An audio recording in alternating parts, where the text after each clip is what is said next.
Welcome to Salute and Biohacking Podcast. My name is Vanessa Bertinotti and my mission is to build an Italian-speaking tribe that shares my same passion for health optimization and biohacking by bringing to the table experts and people who inspire me.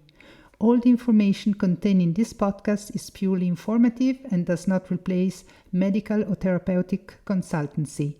On this episode, I'm super grateful and excited to welcome Wade Lightheart.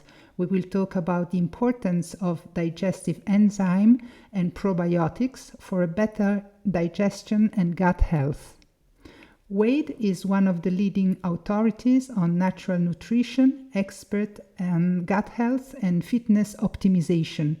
He is a 3-time Canadian all-natural bodybuilding champion as a vegetarian. He is the co-founder and president at BiOptimizers.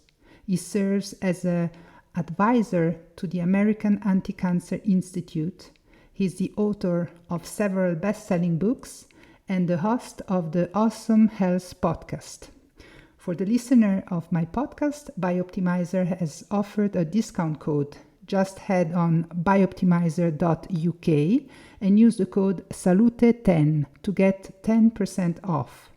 I recommend BiOptimizer because they have developed different supplements to support our digestion and gut health. Using their product, my digestion has improved. I can eat almost whatever I want without any sign of bloating or gas. These enzymes are critical for better digestion of carbohydrate, protein, and fats. They also enhance the absorption of many important nutrients, which will increase focus, boost energy levels, and speed up muscle recovery. Wade, welcome to the show. Great to be here. Thanks for having me. So I'm really thrilled to have you here. Thanks for joining us today.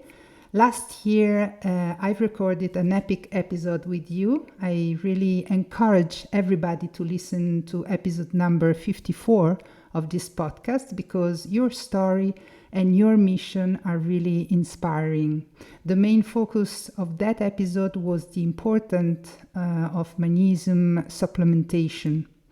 Now, before we dive in today's topic, I would like to tackle on diet because I think that too many people identify their diet as the best diet on the planet, and nutrition has become a sort of dogma for many people. One of the most dangerous ideas that there is out there is you are what you eat.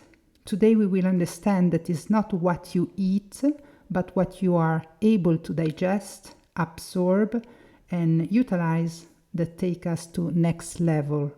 So Wade, you are a vegetarian and an amazing biohacker. You have experimented many different dietary regimens in your health journey. What your thoughts on diets culture? I'm glad you asked because Matt and I, my business partner at BiOptimizers, we're actually publishing a book in September with Hay House on this very topic. Wow. Because, excellent. For those that don't know, Matt, my business partner, is a ketogenic person and I'm a plant-based person. Mm-hmm. And people go, well, how could you guys have the same company, work in the same company? And I like to think of us as dietary agnostic. And we argued for, the better part of a decade about the advantages and disadvantages of each one of our dietary choices. And that helped us refine our perception of diet. We also experimented between the two of us with virtually every diet concept I think there's out there. I mean, everything from carnivore to raw food to plant-based to paleo, like pretty much everything, both in for ordinary folks. And we coached, tens of thousands of people collectively and gathered a lot of research. And the good news is this. There's bad news and good news. Let me explain the challenges of diet culture and where people make errors and then where people take advantages. Mm-hmm.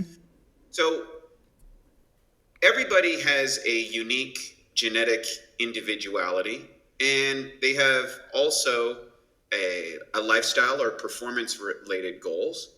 And then you have your states of personal health or maybe you've been compromised in a certain way. So, for example, someone might be very sensitive to blood sugar regulation. Another person may have, a defective gallbladder, which makes, say, digesting fats difficult. Someone may have problems with fiber. Someone may have problems with proteins. Someone may have problems with carbohydrates. There's all these different things, plus genetic individuality, how your body metabolizes various types of food. And what happens is people will gravitate through experimentation, and sometimes this takes years, and will fall into, say, one of the big dietary tribes. Mm-hmm. Humans are tribal by nature. So there's a cognitive bias inside our brain, is that we want to belong to a tribe, and that tribe has rituals and beliefs, and we kind of relate our identify our status and where we are within that tribe. So what happens is, let's say the typical person, hears about a given diet. We'll just say they hear paleo diet, or let's say let's go something a little bit more extreme. They hear and read about the ketogenic diet and say, oh, wow, this is the diet that I need to go. And they do everything, and they have great results on the ketogenic diet. They feel great. They don't, they say, I've never felt better. And they become sort of the advocate for a ketogenic diet and saying, this is the way. And they take what they've discovered and they convert it into rituals and principles and practices that become canonized into almost a religious dogma. Mm-hmm. The truth of that is it's probably true for that individual that actually works for them. But the challenge is with what I call a low resolution view of that diet.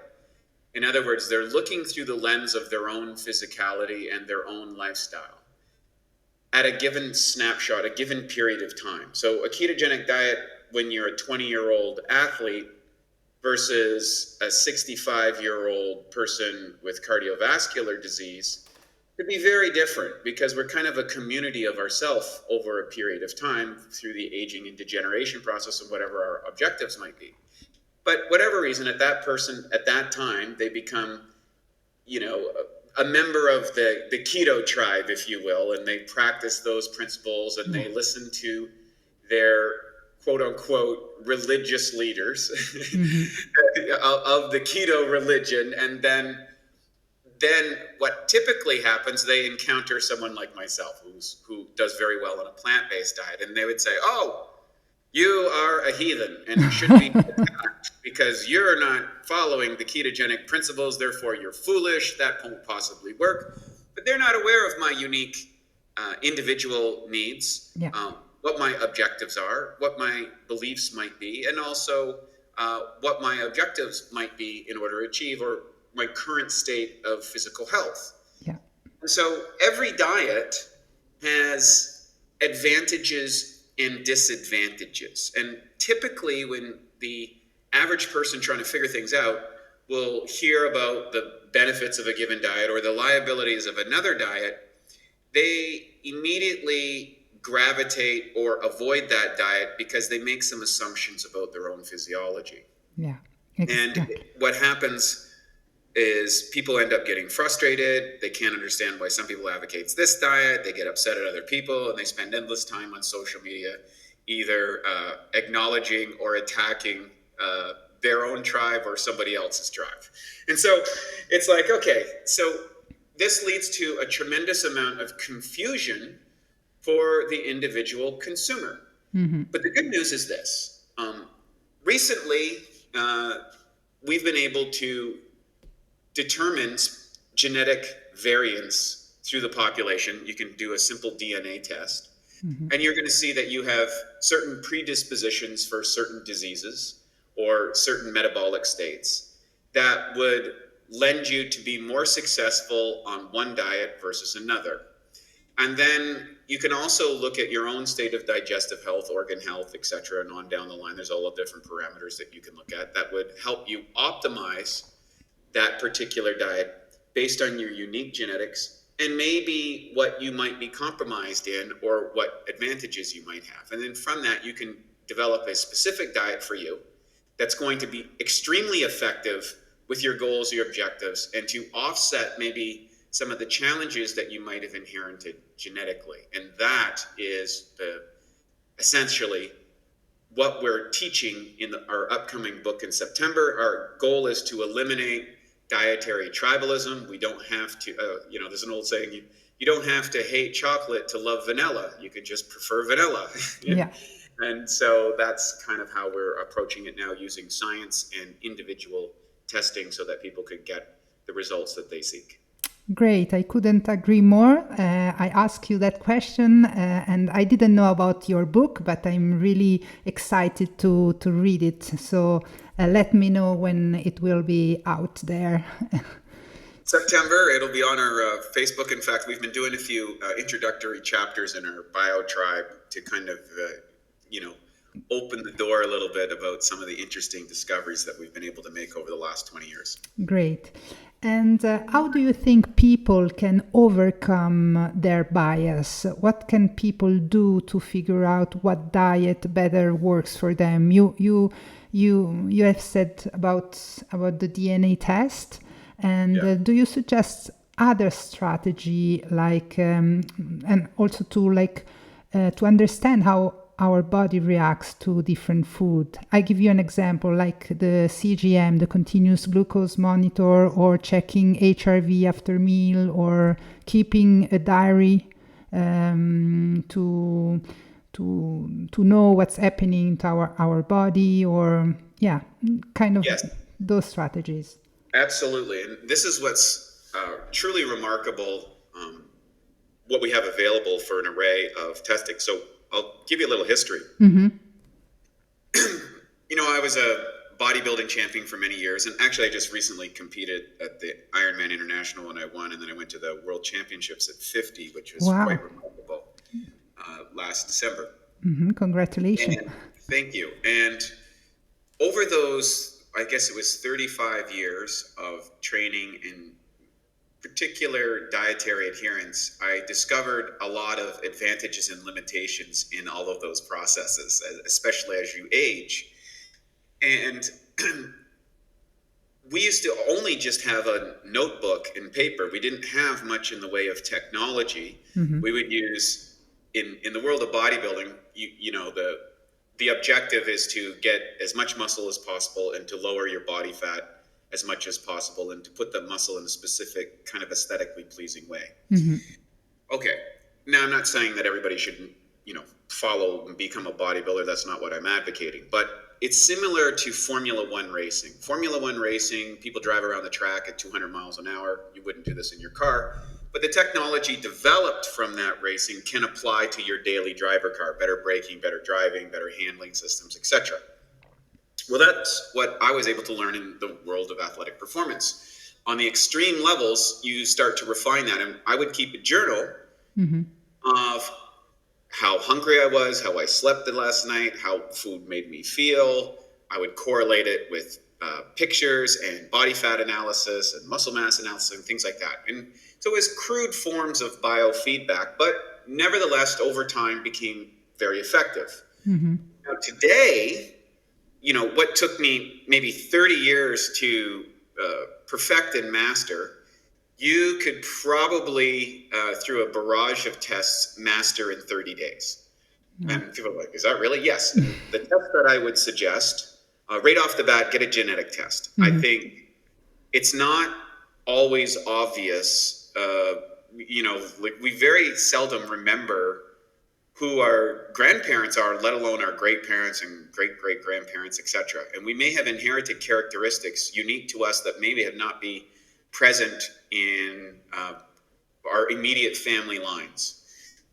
So inside of that, you might have a predisposition for, blood glucose issues, insulin insensitivity. You might have risks for cardiovascular or cancer or something. And these things can help you decide which diets might be best for you, which foods to avoid or which not to go down. Mm-hmm. For example, I'm an, blonde-haired, northern Scandinavian-looking kind of guy.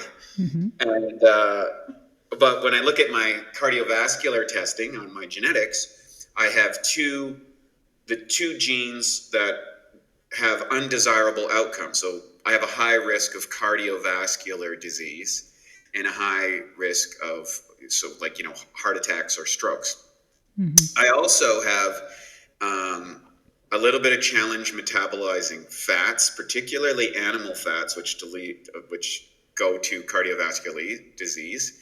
And I am predisposed to potentially have blood sugar issues.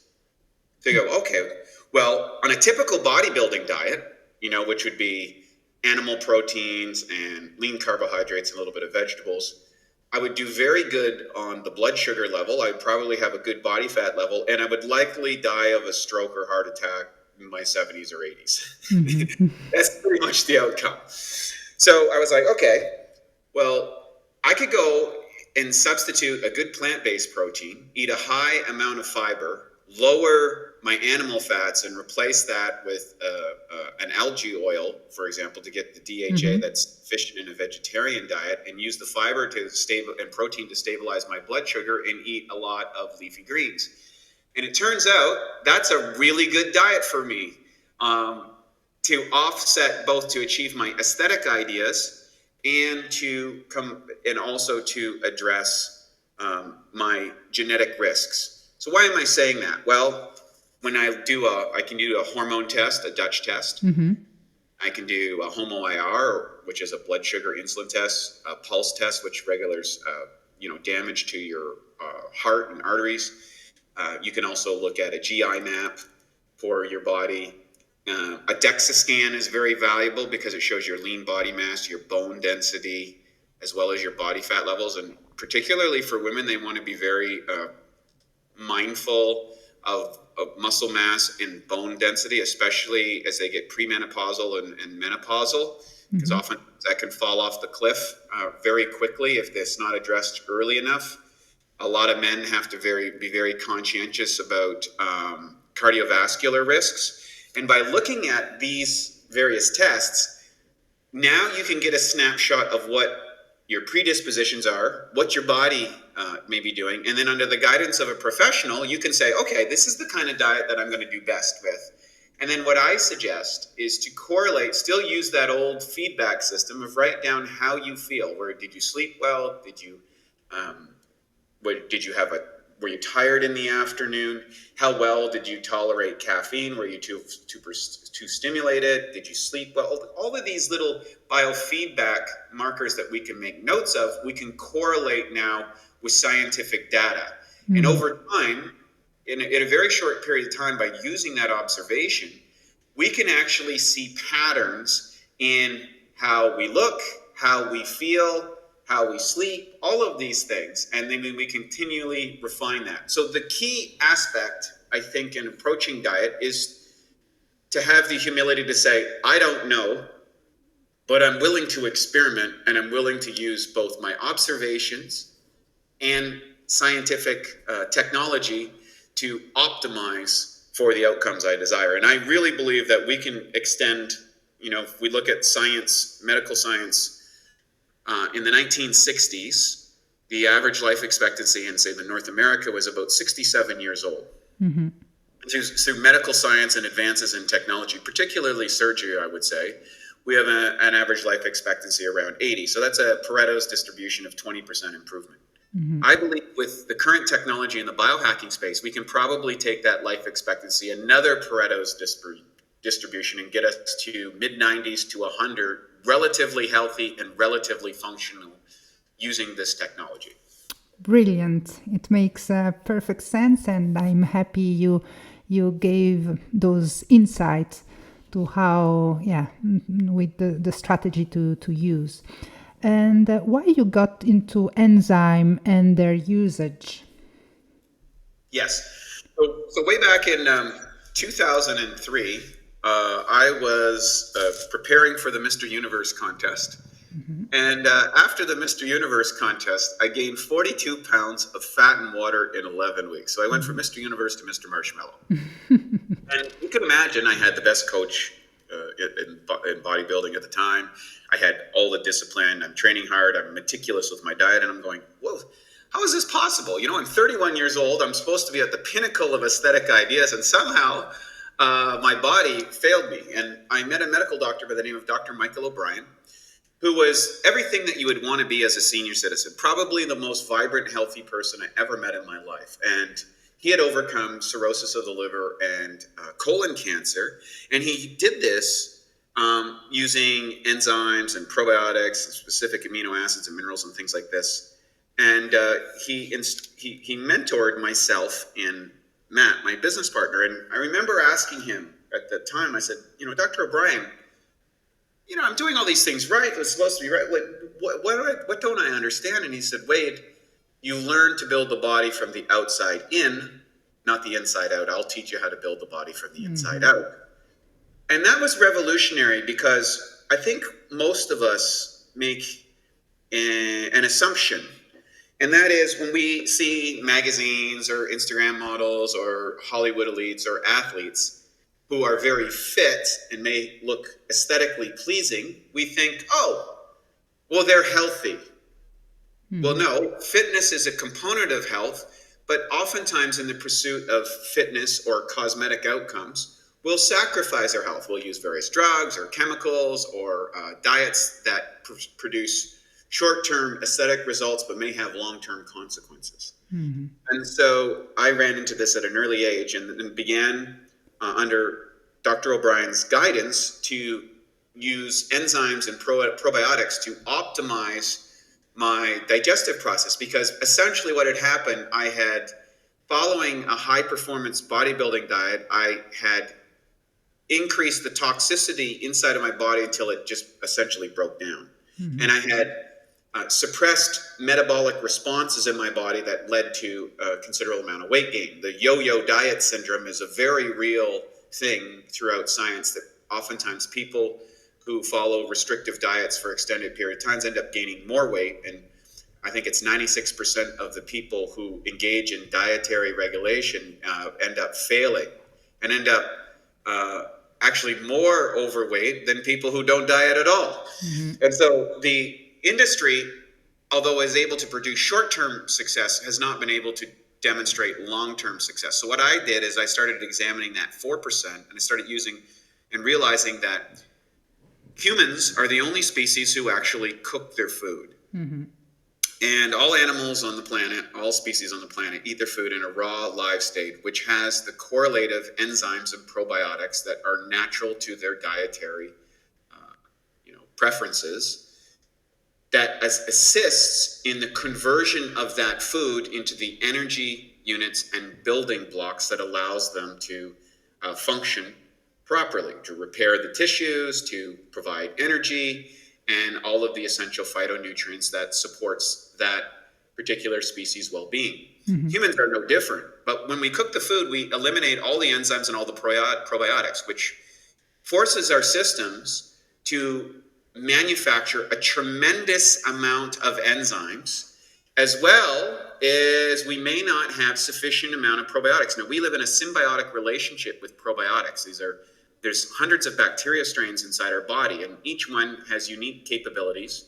In other words, we're not really feeding ourselves. We feed the bacteria, which convert our food into the building blocks and energy units that we require. It produces all sorts of interesting chemicals. And our research facility at Birch International University in Sarajevo has been giving us extraordinary information over the last few years about all of the things that these little bacteria cultures do. They live in families, some work together very well, some don't work well together.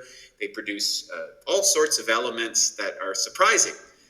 Also, enzymes, which are catalysts for every single chemical reaction in the body. There's over 25,000 different enzymatic activities in the body that we're aware of, and we're discovering more all the time. Imagine them, they're kind of like chemical or metabolic accelerators.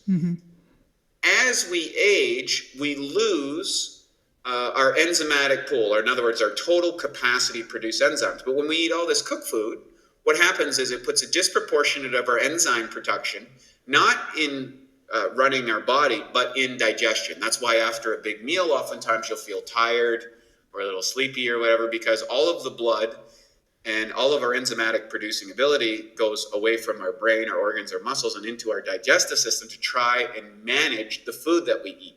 Mm-hmm. So what we decided to do is that we began to learn the specific enzymes and specific probiotics that were involved in digesting, helping us digest, absorb, and utilize the food that we were eating. And from that data, we were able to correlate it with different dietary preferences or genetic, let's say genetic weaknesses maybe, or unfavorable genetic conditions, so that we could offset our own genetics. We could optimize the diets that we're having, that we would not get the bloating and feeling. We would be able to regulate our metabolism and be able to repair and regenerate ourselves moving on into the future. And over the last 20 years, we've been able to optimize that by developing unique formulas in each one of those areas to serve the dietary preferences of our clients and customers around the world. Wow, awesome. So you have a long experience on fixing people digestion. You say Yes. that there are 5 stages to upgrade our digestion. Can you Yes. go through how digestion works?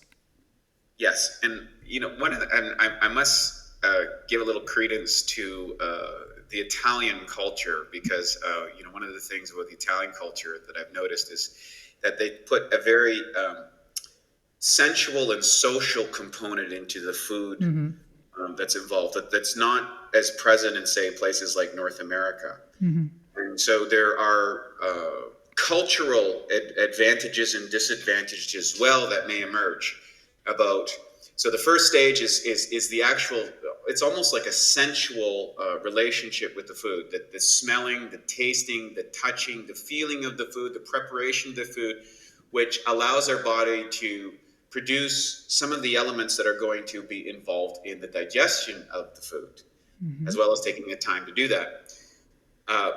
The food will then enter into we put it in our mouths, put it in our bodies, we masticate it. That's a fancy name for chewing the food. And then the food goes down the esophagus into what's called the upper cardiac portion of the stomach. Now, this is the stage where the enzymes present in the food are supposed to begin breaking down the food for about 30 to 60 minutes.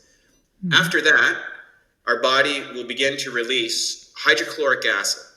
Now, hydrochloric acid serves 2 distinct aspects. Number 1 is designed to disinfect our food from any pathogens, bacteria, viruses, bugs, parasites, these type of things. High levels of hydrochloric acid makes us less susceptible to any kind of pathogen that we consume.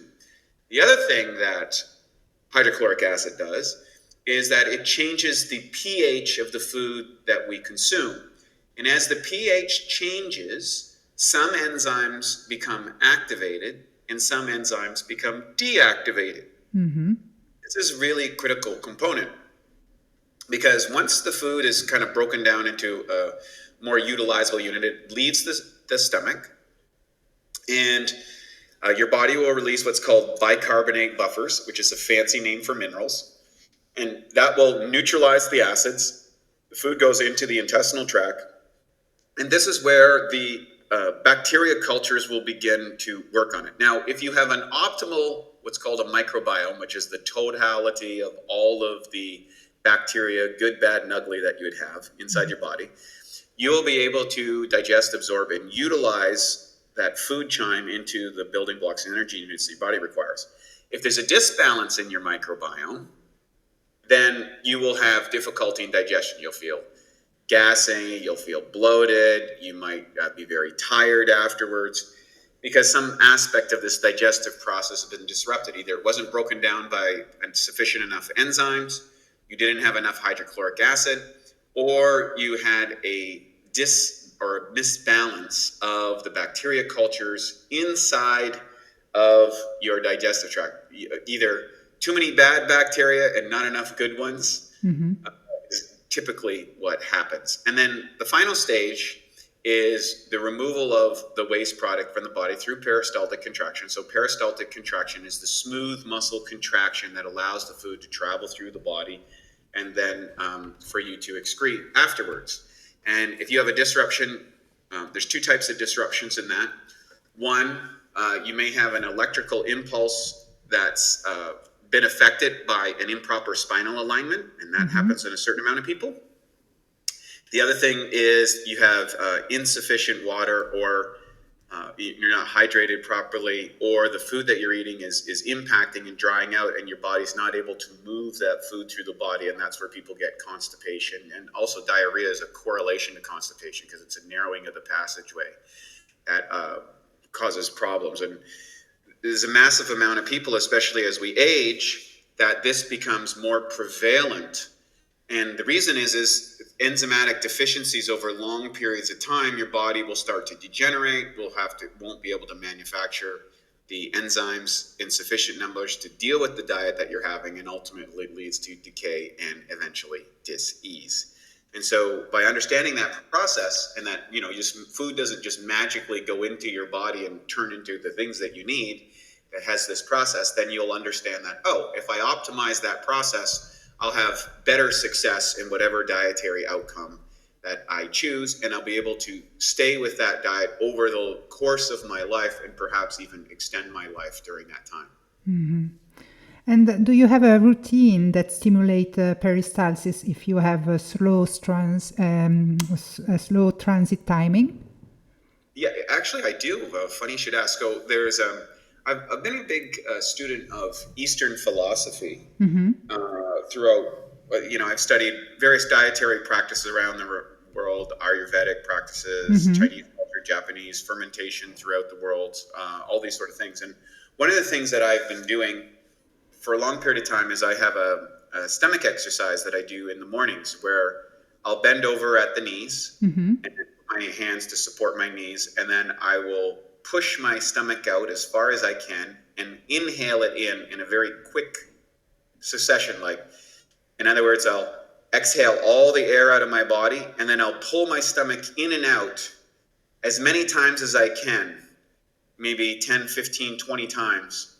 And then I'll take another deep breath, and I'll repeat that 3 to 5 times every morning in order to activate peristaltic contraction. And then I'll go and drink 1 liter of water right afterwards. In that way, I get the stomach muscles toned and active, and I provide enough hydration. So if there's any food that's impacted from dehydration, which is quite common in the population, then that will help get things moving in the morning, and I tend to feel great. And people I advocate for that for. It's simple, it's easy, it doesn't cost anything. Have remarkable results on it. Interesting. And the water you drink is usually warm, a bit warm, or?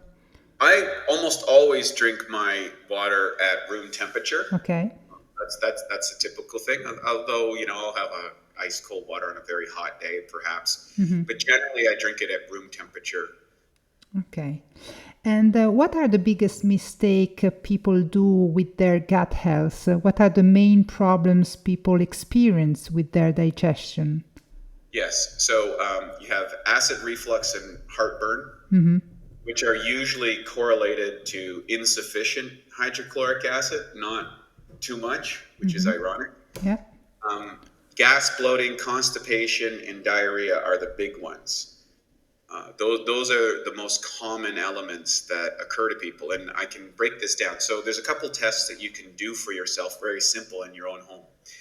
So if you feel that food sits like a stone in your stomach, one thing that you can do is take fresh lemon juice. Take a couple of tablespoons of fresh lemon juice after you eat. Drink that down and see if it alleviates some of the problems. If it is, you don't have sufficient amount of enzymes for the food that you're consuming. Another one is if you feel a lot of heartburn or acid reflux, or you tend to get a lot of flus, inflammatory, sore throats and nose, inflamed noses or phlegm buildup and things like that, colds, flus, probably don't have enough hydrochloric acid. You can take a quarter teaspoon of baking soda in 4 ounces of water. You mix that up, and then you drink it on an empty stomach. And if you burp within 5 minutes, you have sufficient levels of hydrochloric acid. If you don't, you probably don't have enough hydrochloric acid. And then the third thing is if you feel bloated and gassy a lot from your food or from different types of food, chances are you have an insufficient amount of good bacteria relative to the diet that you're consuming, and you probably need a good range of probiotics in order to offset that. Good, thank you. And how do enzyme enhance gut health and metabolism? Why digestive enzyme and probiotics are so important to optimize our health? Yes, so I will refer people to a wonderful book called Enzyme Nutrition by Dr. Edward Howe, or you can look up, if you're more in the medical side, his book, Food Enzymes for Health and Longevity. And inside of those books, he was able to examine everything from rats, cats, dogs, rabbits, cows, all kinds of different animals and different types, and found that if they ate them, if the animals ate the food normal to their diet, they would live a certain length. If they ate food that was cooked, their life expectancy and health was less. In other words, they experienced less vitality and their life expectancy went down. And if they supplemented their diet with enzymes in particular, they noticed positive outcomes. In other words, they would live longer and also have a robust level of health. Dr. Howell determined that we have an enzymatic bank account, and that bank account is replenished by the amount of enzymes that we consume. And so I perceive that, well, maybe it's possible if we took exogenous enzymes. In other words, we took enzymes because I eat cooked food and almost everybody else does. I don't think there's anything wrong with it. There's some advantages being able to store and provide extra calories or nutrients to the body. But if I'm able to optimize my digestive using enzymes and probiotics, and enzymes being the first stage and probiotics being the second stage, then I could probably have a better outcome. And that's exactly what I've experienced as tens of thousands of our clients, not experiencing gas and bloating, fast transit times, excellent bowel movements, regular.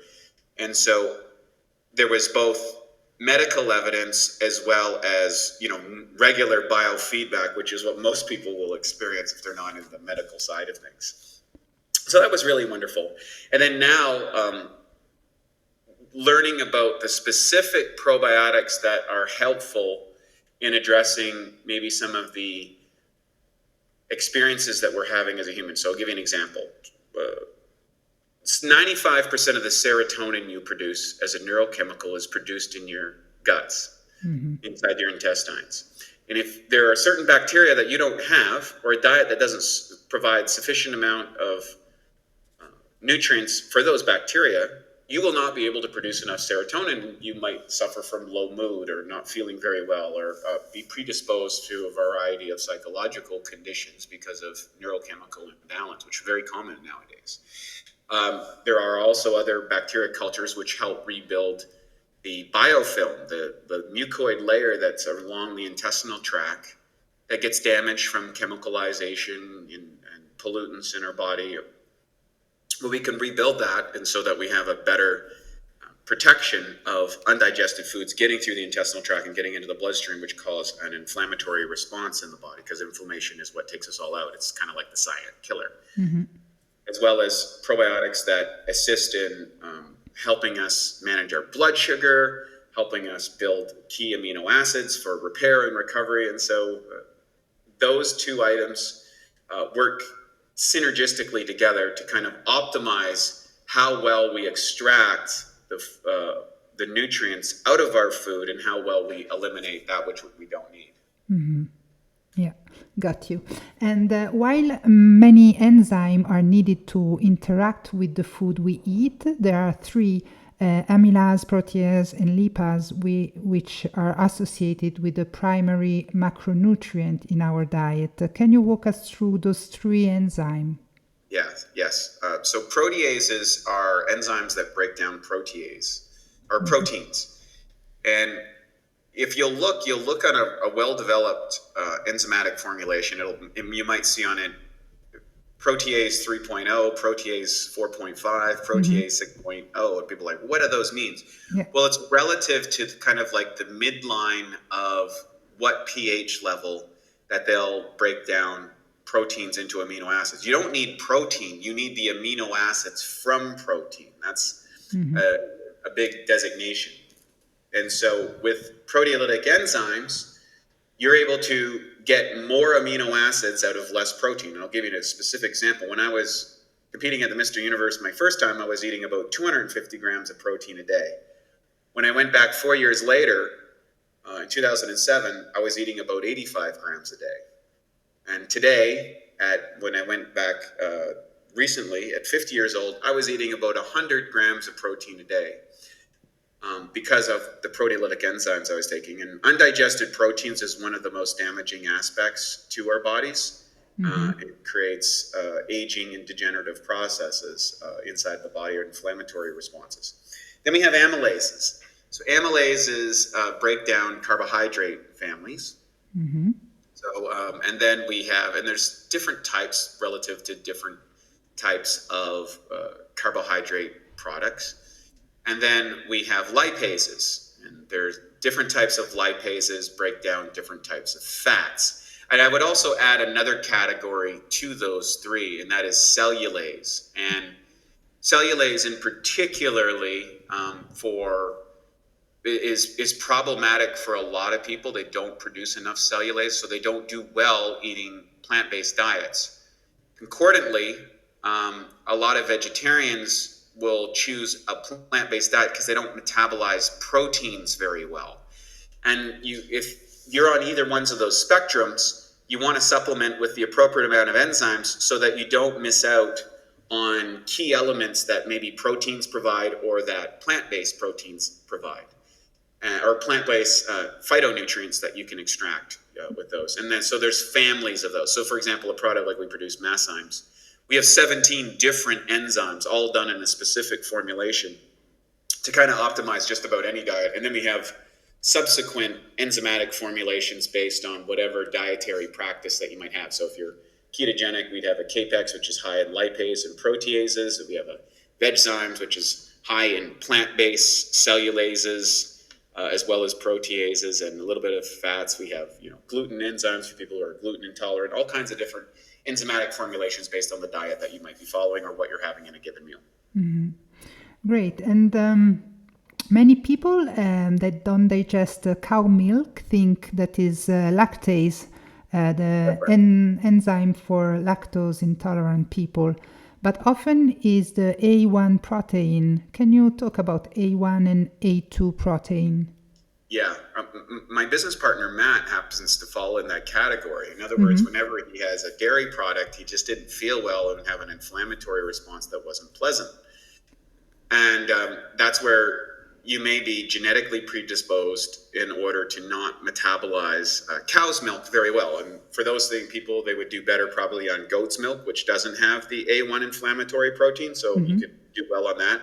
So goat's cheese and things like that would be better than, say, dairy or cow's cheese, or those type of products. So what happens is we make these broad-based categories of, that person doesn't handle dairy very well because they notice they feel inflamed or they don't feel good after that. Well, with the appropriate amount of enzymes, number one, you could metabolize that, or you could select foods that avoids the A1 inflammatory proteins and take the ones that you can still have, your cheese if you like, but you just choose the cheese from the right animal, so that you'll be okay. Great. And what about gluten in the gut? You just mentioned your product, the gluten guardian that you have. And what can you tell us about gluten? Yes. So what's really interesting about modern food production over the last 100 years, it seems to be accelerating the amount of enzymatic deficiency inside the body. It's like our bodies eventually stop producing the enzymes. And so the enzyme that breaks down gluten is called dipeptidyl peptidase 4. And right now, there's only about a third of the population that actually produces that. And so even though products containing gluten have been a staple of humanities for several thousand or thousands of years since the agricultural industry happens, we're down to around a third. And some people think that's due to pesticide use. It's much more prominent in North America than, say, in Europe. But at the end of the day, if you find that you're gaining a lot of weight, you feel bloated, you have brain fog, these things after eating gluten-based products, then chances are you don't make that enzyme. And so you want to avoid gluten. But unfortunately, there's a thing called the social life in the world, and almost all of the social occasions involve some sort of gluten product, birthday cakes and maybe pasta dinners or things like this. And people go, but I want to have the social aspect of my diet. Well, that's where a product like Gluten Guardian, which contains the highest amount of dipeptidyl peptidase 4 enzyme that you take just before you eat one of those meals that might normally cause inflammation, and you reduce the negative consequences while enjoying the social benefits of that food. Great. Yeah, I'm one of those people that have gluten sensitivities, and that product works well. Indeed. Yeah. Because social life is also part of our health journey. If we avoid the social life, it's sad, I think. And what are the main differences between BiOptimizer enzyme and the variety of enzyme we can find on the market? Sure. So when you look at enzymes, it's not obvious to the average consumer the variance, and so I'll break that down. Enzymes fall into several different categories. There are plant-based enzymes, there are animal-based enzymes, there's systemic enzymes, and there's cultured enzymes. And so an animal-based enzyme would be an extract of enzymes taken from an animal, pancreas or something like that. And so a famous company would be like Wade Enzymes. It has a lot of particular enzymes made from animals. Now, that may work in a very specific situation for specific reasons, or within a specific pH level in the body, but tends to be very limited in its applications. A plant-based enzyme is an enzyme that has been extracted out of plants. So you'll see things like bromelain or papain, which is very common elements of that. Then you'll get into regular enzymes, manufactured enzymes that can be used systemically. So nattokinase, which is often used in a variety of different conditions. Serrapeptase for scar tissue, nattokinase for maybe cardiovascular conditions and stuff, which have positive outcomes. Those are taken on an empty stomach. In other words, they have no digestive benefits, but they do have what's called systemic benefits. So you'll be able to repair or have productive outcomes inside the body. And then you have sorry, Wade, I have a question about that, because many biohackers for systemic effects are taking 10 capsules of digestive enzyme in the morning at an empty stomach and 10 capsule before bed. Is that a good strategy, do you think? It is. It's particularly if you're using cultured enzymes, and I'm going to talk about cultured enzymes next. Okay, sorry. Cultured enzymes are enzymes that are 100 to 1,000 times more potent than what you would find occurring regularly in food. And they're able to do this by optimizing the growing conditions to improve the digestive capabilities or efficacy of these enzymes. Now, when you take an enzyme in excess to what your current needs are, the remaining enzymes are recycled and reutilized inside the body. And so, for example, in the case of proteases, and so Masszymes is very high in proteases. Well, if you take Masszymes on an empty stomach, it's high in a lot of different enzymes, but in particular the proteolytic enzymes, I have observed people's scars start to reduce in both the thickness and also the change in coloration when used on an empty stomach over time. I've also seen people who were drinking. Let's say they had too much to drink in the evening. They'll take enzymes before they go to bed, and they won't have the hangover experience because they were able to support their liver metabolism in the morning as a preventative measure. And then also for enzymes, its ability to thin out undigested proteins inside the blood. I'll give you another specific example with my father. My father, who I encouraged to take enzymes, and him and my mother for a very long time. Well, 2 years ago, he went to the hospital. He was cutting trees in the backyard and felt a little bit off. He started to have some pain in his shoulder. And he went into the hospital, and they found out that his heart arteries were blocked up so much he was only getting about 20% of the blood flow in his body. And his medical doctor said to him, he ended up having surgery, but he had quintuple bypass surgery. Mm-hmm. And the doctor said to him, he said, I can't figure out why you're alive. And my father says, well, he says, what are you doing? Do you do anything for your diet, or what's the thing? And my dad's like, well, no, nothing. He says, well, my son makes these enzymes and stuff that I take these before every meal. Maybe that has something to get. The doctor said, it's probably keeping your blood thin enough that you can get enough oxygen from your blood without dying. Wow. And so that was pretty remarkable, firsthand experience. With my dad. I never anticipated that, but that was a side outcome, and that was totally unwarranted that the doctor felt, and he encouraged my father to continue taking them, which he does today, because he felt that had a positive outcome for him, mm-hmm. and for that. And I've had that report from other people as well, mm-hmm. But that was a personal situation that I can comment directly on. Yeah, interesting. And so you have developed different supplements, as you mentioned before, to support our digestion and gut health. Can you go through each product and give us an overview of their benefit? Just you did a quick overview before, but if you can repeat it so it's clear. Yes. So Maszymes is kind of like the enzymes for the masses. It's the most if people are like really confused or want to get started, that's probably going to have the biggest variance in its ability to improve your digestion. You take a few caps before a meal and you're good. Hydrochloric acid, we have a hydrochloric acid breakthrough, very potent plant-based hydrochloric acid. All our enzymes, by the way, are cultured, so we're at the high end of potency and power. Mm-hmm.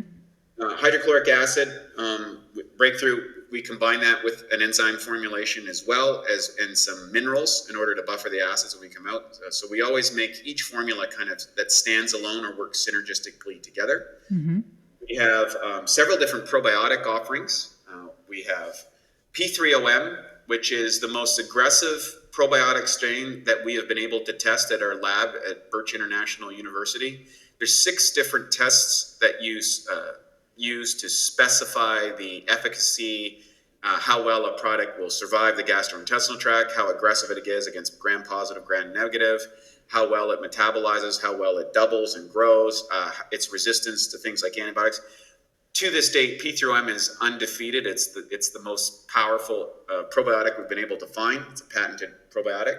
Mm-hmm. We also have Biome Breakthrough, which is a combination of several different strains of probiotics in conjunction with an extract out of egg yolks that allows the body to rebuild the biofilm in the body. It's IgY max is the congruent with these bacteria that has positive outcomes. And we have Cognibiotics, which is a combination of the bacteria that helps produce the neurochemicals in our brain in conjunction with Chinese herbs, which have also been used to advance better cognitive performance.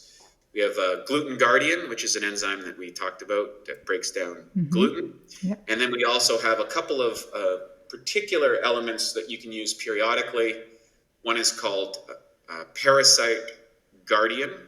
And basically what that does is it helps wipe out various types of parasites that we may have taken in mm-hmm. on our bodies, particularly when you travel and things like that. And then we have Power Flush, which is a special herbal formulation that's designed to help us remove any buildup of undigested food inside our intestinal tract. So it's a flushing thing. Oftentimes people will use that in conjunction on a fasting day or during a detox component. So the Parasite Guardian and the Power Flush solution, those two things are used periodically, and the enzymes, hydrochloric acid and probiotics can be used on a daily basis. Great.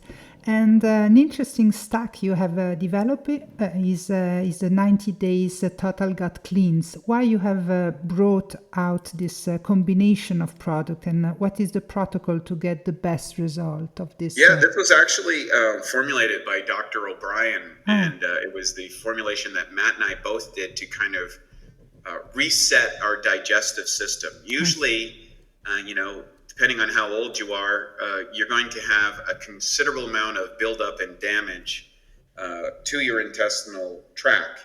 And so the idea, we found that it takes about 90 days to fully optimize your microbiome. That's the ratio of good, bad, and opportunist bacteria inside your body. Mm-hmm. The idea behind the 90 days that you take a lot of the product during that 90 days. You reset your entire system, you get your hydrochloric acid, you beat down the bad guys, you optimize which foods get digested properly. It will help you synthesize the effectiveness of your diet, rebalances your microbiome, and then optimizes, of course, the elimination process. And people who follow that for 90 days, and after the 90 days, they just lower the dosage of each of the products based on their dietary preferences. And we have found extraordinarily positive outcomes. People feel like they did, 20 years younger by using that. And then, maybe once a year they'll go through a 30, 60, or 90-day cleanse, depending on, how well they did on their diet the year before or not. Mm-hmm. Sometimes we have a vacation for a while and we go off the, a little crazy. Yeah. Maybe you come back and do some of that once a year. It's nice in conjunction with the cleansing program. Great. And I have just a last question, because I'm interested with your 2-year experiment with the raw food diet. What's your take on that experience? Yeah. So I did a completely raw food diet for 2 years. I never ate one piece of cooked food. And I would say there were several benefits and some liabilities. Mm-hmm. The first benefit is the vitality and I would say neurological awareness. In other words, my sensitivities, my sense of smell, my vision, my awareness of food, its impacts, my energy level was extremely high during that time.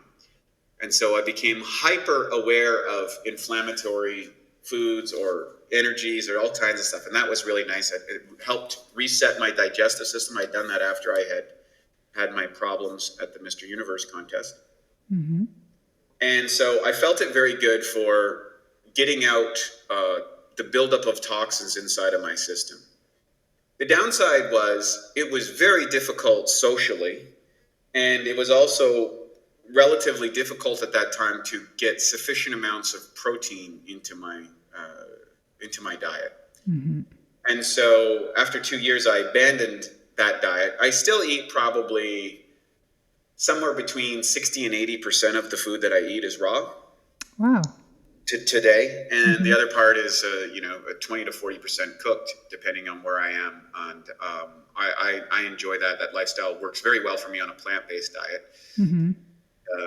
I feel the best on that diet. Now, I'm not saying that's right for everybody. My business partner, for example, Matt, doesn't do as well on it. He prefers a more ketogenic diet.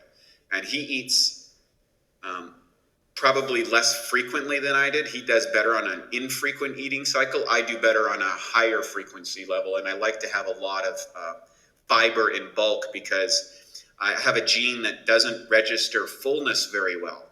In other words, my tendency to overeat is much more prominent than, say, in other people. Mm-hmm. And so me, by increasing a lot of, I have this giant salad every afternoon, and that helps stabilize my blood sugar and makes me feel full and satisfied for a long time without taking an excess of calories. I see. And to eat raw food, you have to live also in a warm place, right? Yes. Yeah, that's the other part. So I moved to when I had the most success on a raw food diet, I've lived all over the world. I lived in a warm tropical area. Mm-hmm. And when I'm in a colder environment, I think there's more benefits to having a much more acidic diet because it tends to be more heating. And a raw food diet tends to be more cooling if you go to kind of a Chinese medicine practice. Yeah. So it's very difficult to follow a raw food diet in a cold environment. Yeah. So where do you live right now? You are talking from which country? Now I'm living in Venice Beach, California. So which, sun. I have access to, really fresh vegetables, fruits, things like that. It's very advantageous for that diet. Say where I was from in Canada, which was kind of a cold rural area that if you told somebody you were a plant-based person, they might throw you out of the restaurant.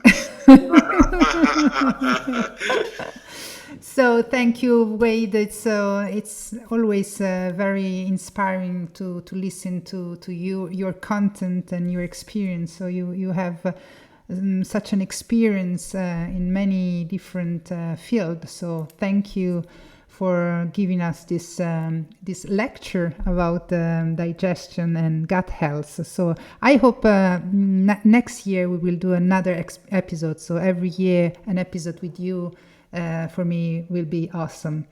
So thank you. It was a real pleasure. I will leave all your contacts in the show note of the podcast and the discount code as well. So thank you very much.